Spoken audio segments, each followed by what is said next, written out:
so now we're going to look at how to invert.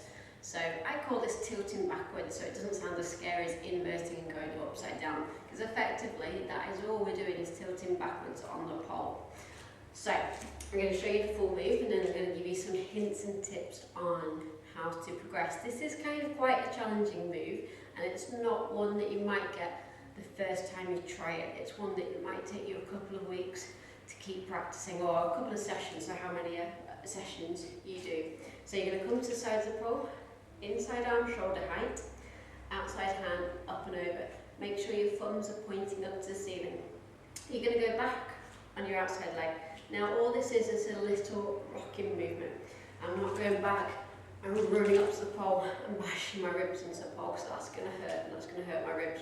So all it is a little back forwards. So I'm going to go back and forwards. I'm going to pull down with my arms, and I'm going to push up with my hips. So back, forwards, pulling down, up with my hips. Outside leg to the front, other leg behind. And then to come back down, I'm just going to flip back down.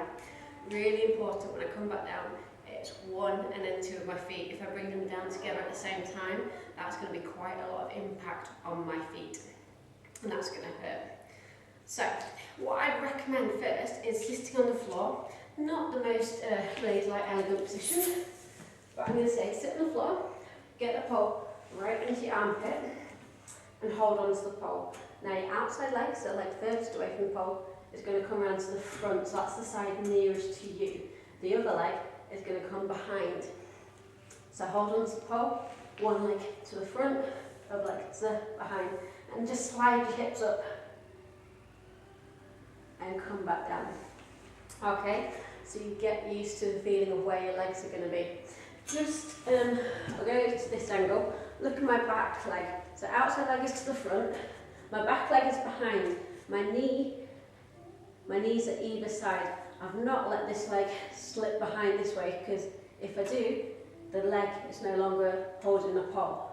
So the leg is behind, but the knee is on the other side. So hopefully that makes sense. Practice that on the floor, get it really clear in your head where you need to be going. Okay, now when you're then practicing to go fully upside down, make sure you do have a spotter, and see my separate videos about having a spotter. This isn't a move to just try at home on your own.